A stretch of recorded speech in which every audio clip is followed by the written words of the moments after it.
saya lanjutkan. Nah, contoh soalnya. Suatu sediaan granul obat seberat 0,5 gram dan luas permukaannya 0,28 dibiarkan melarut dalam 500 ml air pada 25 derajat Celcius. Sesudah menit pertama, nah berarti yang kita perhatikan yang ini ya, sesudah menit pertama berarti ini adalah T-nya. Jangan lupa kalau di dalam satuannya harus kita buat menjadi sekon. Ya, harus dibuat menjadi sekon. Kemudian jumlah yang ada dalam larutan, nah ini berarti massa zat terlarut yang ada di dalam larutan. Berarti ini M-nya ya. Ada M, ada T, berarti rumus yang kita pakai adalah rumus yang pertama. Kuantitas D dibagi H dikenal sebagai konstanta laju disolusi K. Oh, D dibagi H ini berarti kita ganti sebagai K. Jika kelarutan CS, CS-nya sudah ada 15 pada suhu 24 derajat Celcius, berapakah K? Berarti ini yang ditanyakan adalah K. Kita langsung menggunakan rumus yang pertama. M-nya tadi sudah ada, yang 0,76. Kemudian T-nya juga sudah ada, 1 menit ataupun 60 sekon. D dibagi H itu adalah K yang ditanyakan. Kemudian S-nya adalah luas permukaan zat padatnya sudah ada di sini 0,28 meter persegi. Atau jangan lupa diganti dalam cm persegi. Dan kemudian CS-nya juga sudah ada, konsentrasi atau kelarutan. CS ini adalah kelarutan zat padat, konsentrasi jenuhnya juga sudah ada. Nah, yang ditanyakan adalah K. Nah, C di sini dia dianggap sebagai 0 karena dianggap sudah melarut semua. Oh, bukan. Karena kan CS-nya ini kan dia sudah larut jenuh, berarti kan sudah tidak dapat melarut lagi ya, makanya C-nya ini dia dianggap sebagai 0. Sudah melarut, sudah tepat jenuh gitu. Nah, makanya langsung kita masukkan ke sini. M-nya sudah ada, diubah menjadi mili, menjadi 760. Waktunya 1 menit diganti menjadi 60 sekon. Kemudian D dibagi H itu adalah yang kita cari sebagai K. S-nya kita masukkan dalam cm persegi. Kemudian CS-nya adalah 15 dan juga C-nya 0 karena ini sudah konsentrasi maksimalnya. Kemudian, nah ini mohon dicek lagi ya. Ini kan S-nya sudah muncul di sini 0,28, tapi kok di sini muncul lagi. Nah, nanti untuk perhitungannya silakan kalian hitung ulang dari step yang C. Nah, step yang kedua. Sampai sini saja silakan kalian hitung ulang. Yang ini silakan diabaikan. Kan sudah muncul angkanya. Tinggal ini D dibagi H dia adalah K. Nah, nanti tinggal dicari. Untuk yang laju disolusi ini jangan khawatir, ini hanya sebagai apa ya? Sebagai pengetahuan saja itu kan bahwasanya cara menghitung disolusi adalah seperti itu. Seperti itu. Kemudian kita beralih ke faktor-faktor yang mempengaruhi dari disolusi itu sendiri. Nanti akan ada 2 faktor yang mempengaruhi dari laju disolusi. Yang pertama adalah sifat kimia dari obat itu sendiri, berarti berkaitan dengan sifat kimia dari gugus aktifnya. Yang kedua adalah faktor formulasinya. Jadi bentuk sediaan obat itu sendiri, dia formulanya selain isinya dari gugus aktif ataupun zat aktifnya, bahan tambahannya apa sih? Karena bahan tambahannya itu sendiri nanti dia akan mempengaruhi proses disolusi obat.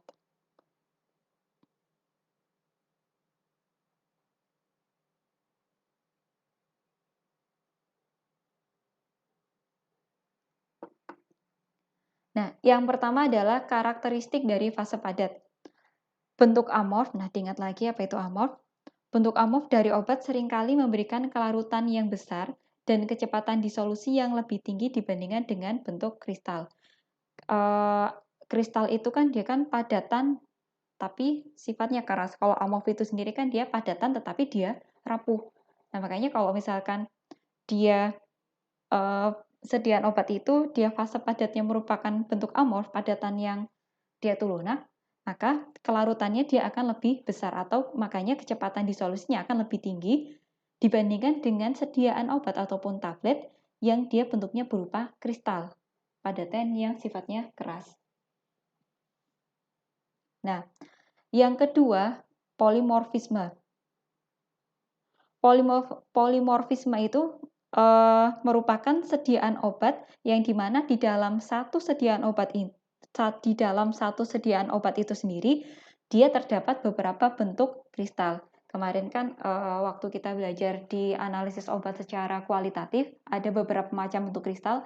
Ada yang kristalnya berupa serat kayu, ada yang kristalnya berupa seperti jarum, dan ada juga yang berupa padatan. Nah, polimorfisme itu sendiri terjadi karena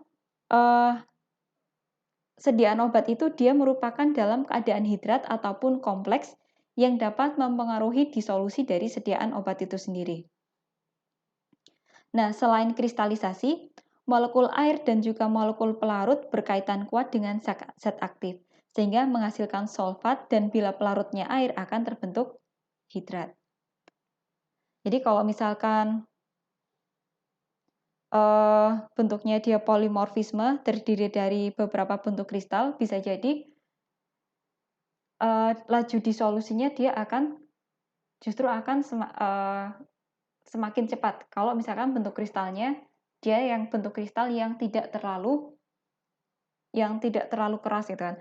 Tetapi kalau misalkan polimorfismenya dia justru terdiri dari kristal-kristal yang sifatnya keras, maka disolusinya juga akan berbeda. Jadi polimorfisnya ini nanti bergantung dari sifat kristalnya ya. Bisa jadi nanti dia laju disolusinya akan semakin cepat, bisa juga nanti laju disolusinya akan semakin lambat bergantung dari sifat kristal-kristal itu sendiri.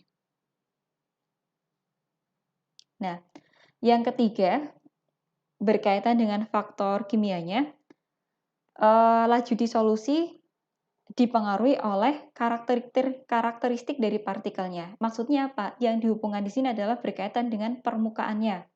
Kalau permukaannya diperbesar dengan cara memperkecil ukuran partikel, maka pasti kecepatan disolusinya akan menjadi lebih tinggi. Jadi kalau misalkan yang bentuknya tablet, misalkan ada suatu sediaan obat bentuknya tablet, untuk mempercepat disolusinya, makanya obat itu digerus. Makanya kalau misalkan dulu waktu kita kecil, obatnya itu kan biar lebih cepat larut itu kan, makanya perlu dihancurkan dulu ya, terutama kalau anak-anak balita. Anak-anak balita itu kan dia pencernaannya dia masih lemah. Makanya dia tidak bisa meminum obat dalam bentuk tablet karena pencernaannya masih belum kuat. Makanya perlu dihaluskan terlebih dahulu. Nah, itu faktor-faktor yang pertama berkaitan dengan sifat kimia obat. Ada karakteristik padatnya, apakah dia amorf ataupun kristal. Yang kedua, polimorfisme, sediaan obat yang terdiri dari berbagai macam bentuk kristal, bisa jadi semakin cepat, bisa jadi semakin lambat bergantung dari jenis kristalnya itu sendiri. Kemudian karakteristik partikelnya, jadi sediaan obatnya dia itu kalau misalkan dia semakin diperkecil, dihancurkan atau luas permukaannya dia semakin besar, maka pasti akan semakin mudah terdisolusi. Nah, faktor yang kedua yaitu faktor formulasi. Seperti yang saya sebutkan, sediaan obat itu dia tidak 100% mengandung zat aktifnya, contohnya vitamin C. Ada beberapa bahan pengisi ataupun bahan tambahan. Nah, bahan-bahan tambahan ini juga akan mempengaruhi laju disolusi obat. Nah, faktor formulasi apa saja yang mempengaruhi laju disolusi obat? Nanti ada 4. Yang pertama adalah zat pengisi.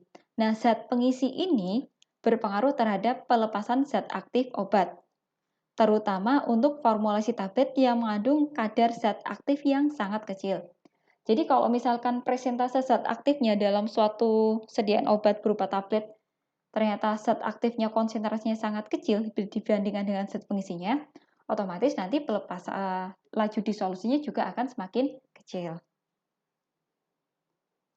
Yang berikutnya adalah zat pengikat. Nah, kadangkala suatu zat aktif dia itu kan sulit untuk dibuat menjadi suatu bentuk padatan. Makanya dia perlu diberi bahan tambahan, di mana bahan tambahan ini fungsinya adalah untuk mengikat si zat aktif tersebut. Nah, kalau zat pengikatnya itu dia bersifat hidrofob, hidro itu adalah air, fob itu artinya takut. Nah, kalau misalkan zat pengikatnya itu, zat aktifnya dia sifatnya hidrofob, tidak suka air, makanya laju kecepatan disolusinya dia akan semakin lambat. Medium disolusinya itu kan dia pencernaan itu kan walaupun dia asam lambung, tapi kan dia tetap ada kandungan airnya kan. Makanya kalau misalkan zat pengikatnya dia takut air, tidak suka air, makanya akan memperlambat dari kecepatan disolusinya. Akan tetapi kalau misalkan bahan pengikatnya justru bersifat hidrofil, maka laju disolusinya dia akan meningkat.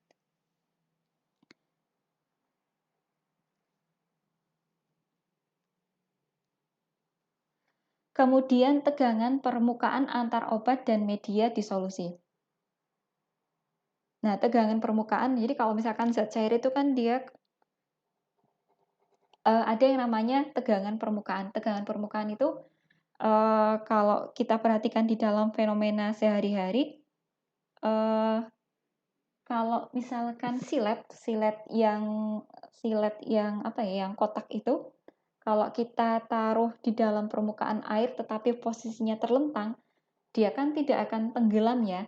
Nah itu mengapa dia tidak dapat tenggelam itu karena ada fenomena tegangan permukaan air. Ataupun kalau misalkan kalian ke sungai, biasanya ada kayak serangga-serangga kecil yang dia itu kayak bisa berjalan di atas permukaan air. Nah, mengapa si serangga itu dia tidak tidak tenggelam? Nah, itu karena adanya tegangan permukaan air. Tegangan permukaan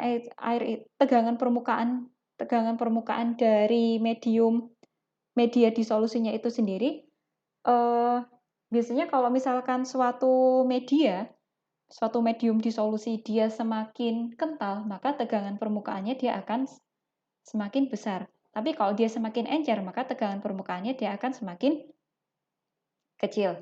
Nah, kalau tegangan permukaannya dia kecil, berarti kalau misalkan dia semakin encer, pastikan obatnya dia akan semakin cepat terdisolusi karena dia akan semakin cepat terjadi proses pembasahan. Nah, tapi kalau misalkan si tegangan permukaannya dia akan semakin besar, artinya si medium pendisolusinya dia akan semakin kental, makanya proses pembahasannya juga akan semakin berkurang, makanya laju disolusinya juga akan semakin menurun. Jadi dapat diartikan di sini kalau tegangan permukaannya semakin kecil atau makin encer medium disolusinya, maka laju disolusinya akan semakin besar. Sebaliknya, kalau tegangan permukaannya semakin besar atau medium disolusinya dia makin kental, maka laju disolusinya akan semakin kecil. Nah, yang berikutnya ada yang namanya bahan penghancur. Jadi, ini berbeda dengan yang tadi, kebalikannya dengan zat pengikat. Zat pengikat tadi kan untuk mengikat zat-zat aktif yang dia itu sifatnya mudah hancur itu kan, makanya perlu zat pengikat. Tapi di sini ada beberapa zat aktif yang sifatnya itu justru dia itu sulit untuk dihancurkan, sulit untuk larut, makanya perlu ditambahkan yang namanya bahan penghancur. Nah, bahan penghancur ini dia akan membantu hancurnya tablet menjadi granul. Berarti menjadi butiran-butiran yang lebih kecil ya. Nah, selanjutnya partikel-partikel penyusun ketika tablet kontak dengan lambung akan meningkatkan disolusi dari obat itu sendiri. Makanya kalau ada bahan penghancur, maka dia akan semakin mudah terdisolusi.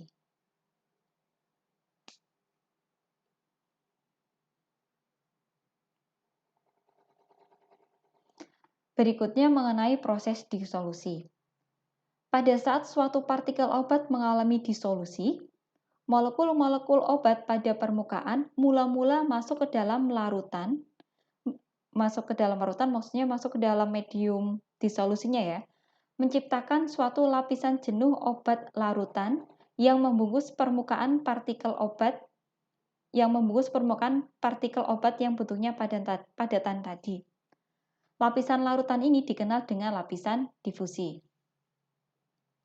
Dari lapisan difusi ini, molekul-molekul obat keluar melewati cairan yang melarut dan berhubungan dengan membran biologis, kemudian absorpsi mulai terjadi.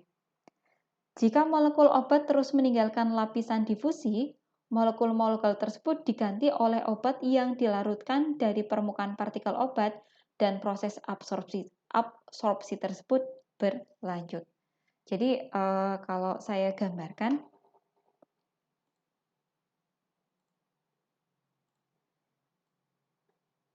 misalkan ini adalah wadah disolusinya, dan ini adalah medium disolusinya yang berupa cairan tadi, yang menyerupai medium pencernaan buatan. Ketika ada suatu tablet obat, dia masuk ke dalam medium disolusi di sini, kan dia tidak langsung hancur itu kan. Di sini akan terbentuk yang namanya lapisan difusi. Nah, difusi tadi itu kan proses perpindahan zat terlarut dari yang konsentrasi tinggi ke konsentrasi yang lebih rendah. Nah, lama-kelamaan itu kan konsentrasi dari zat terlarut yang paling besar kan berada di sekitar ini. Nah, ketika konsentrasinya sudah terlalu besar, dia akan membentuk lapisan difusi dan lama-kelamaan dia akan menyebar ke segala arah. Nah, ketika sudah menyebar ke segala arah, proses pencernaan terjadi, baru dilanjutkan ke proses absorpsi.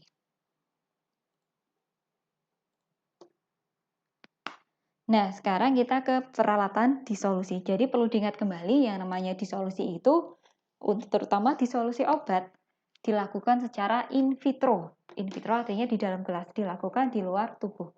Karena tidak mungkin kita mengamati proses disolusi obat ketika sudah masuk dalam lambung kita. Kan tidak bisa kan kita mengamati bagaimana proses yang terjadi di dalam lambung.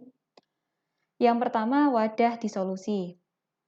Wadah disolusi itu sendiri dia berbentuk silinder dengan dasar setengah bola. Kapasitas nominalnya sekitar 1000 ml. Penguapannya untuk mencegah terjadinya proses penguapan dapat dikurangi dengan menggunakan penutup yang sesuai. Wadah disolusi dia berisi media disolusi yang sesuai dengan tempat melarutnya obat, yaitu di dalam tubuh. Jadi nanti medium disolusinya itu sudah disesuaikan ya, seperti halnya dengan tubuh sesuai dengan asam lambung kita.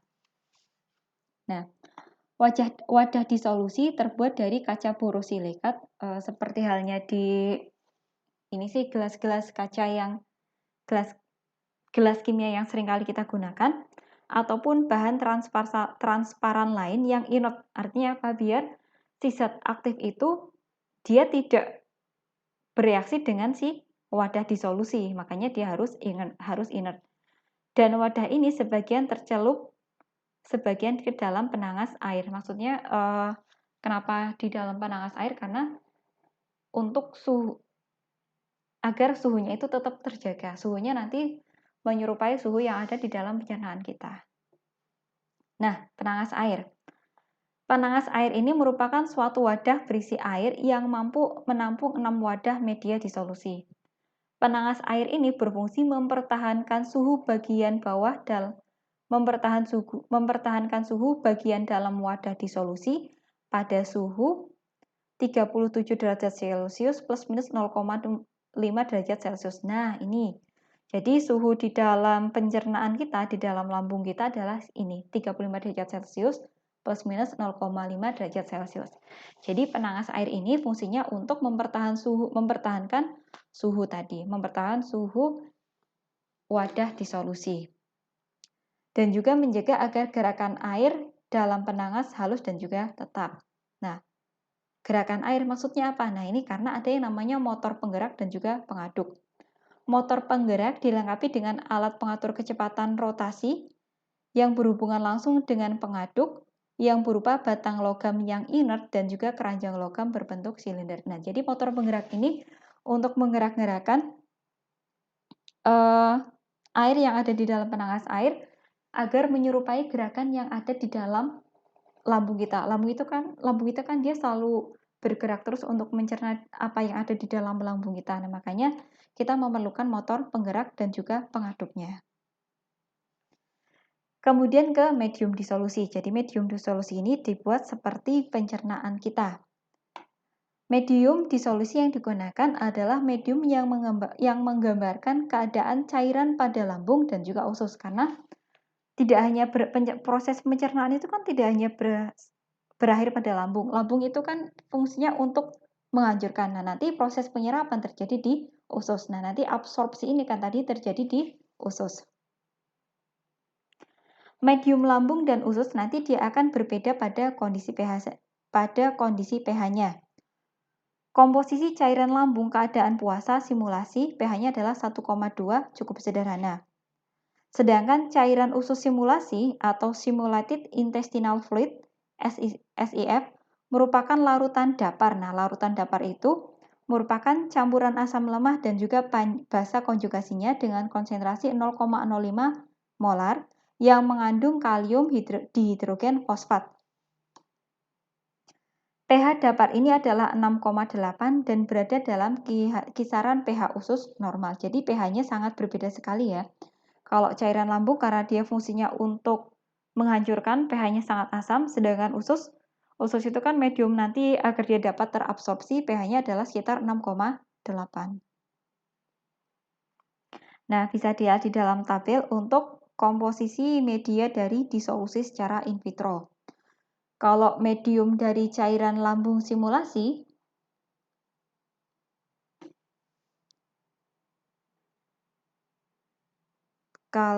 atau SGF, simulated gastric fluid. Nah, ini pH-nya 1,2. Komposisinya dia ada yang utama pasti asam klorida ya, HCl. Kemudian ada sedikit NaCl dan juga air yang terdeionisasi. NaCl-nya jumlahnya 2 gram, HCl-nya adalah sekitar 7 mili dan juga airnya sekitar 1 liter. Jadi volumenya kira-kira kalau di dalam lambung kita itu 1 liter. Kemudian kalau di cairan intestinal atau cairan usus simulasi, simulated intestinal fluid, pH-nya adalah 6,8, terdiri dari kalium hidrogen fosfat dan juga NaOH dan juga air deionisasi, volumenya 10 liter. Jadi dalam usus kita airnya sendiri itu sekitar 10 liter. Nah, kemudian tetap dalam usus dan juga lambung itu kan ada enzim, makanya untuk yang di lambung perlu ditambahkan enzim pepsin, sedangkan untuk yang di usus ditambahkan enzim pankreatin. Kemudian untuk metode disolusi nanti ada dua, ada yang metode dayung dan juga metode keranjang berputar. Untuk metode dayung, nah kira-kira seperti ini. Ini kalau saya gambarkan, kalau ini wadahnya ya, ini media disolusinya, ini untuk alat dayungnya untuk diputar-putar, ini nanti airnya, ini tempat pengambilannya, dan ini untuk mengukur suhunya. Pada metode ini menggunakan gayung yang terdiri dari daun dan batang sebagai pengaduk. Ini daun dan juga batangnya sebagai pengaduk. Terbuat dari baja tahan karat dan dilapisi oleh bahan polifluorokarbon yang tidak dapat bereaksi dengan contoh. Berarti ini maksudnya biar inert, biar tidak bereaksi dengan si zat aktifnya. Nah, makanya karena seperti payung ya, makanya disebut sebagai metode dayung. Yang berikutnya adalah metode keranjang berputar atau rotating basket. Alat ini terdiri dari basket berbentuk silinder. Nah, ini kalau kita lihat ini kayak ini ya, yang di teko teh. Nah, ini hampir mirip seperti itu. Teko teh yang warnanya bening dari kaca itu kan mirip seperti ini. Terbuat dari logam anti karat dengan tinggi sekitar 3,63 sampai dengan 3 mm. Diameter dalamnya sekitar 20,2 plus minus 1 mm. dengan kecepatan putaran antaranya sekitar 25 sampai 150 rpm. 25 sampai 150 rotation per menit dan juga kasanya berukuran sekitar 40 mesh. Nah, tetapi metode ini dia memiliki kekurangan yaitu kecenderungan zat bergerak menyumbat kasa basket. Nah, ini kan dia kan silindernya kan dia berongga-rongga, berlubang-lubang, ukurannya 40 mesh. Nah, dikhawatirkan nanti ketika terjadi putaran di sini, zat aktifnya dia akan menyumbat kasanya yang ukuran 40 mesh ini. Dan juga dia sangat peka terhadap gas terlarut dalam suatu media. Selain itu, kecepatannya kurang memadai ketika partikel meninggalkan basket dan mengapung dalam media. Nah, kira-kira ini materi mengenai disolusi obat. Kurang lebihnya nanti bisa ditanyakan. Saya akhiri. Wassalamualaikum warahmatullahi wabarakatuh.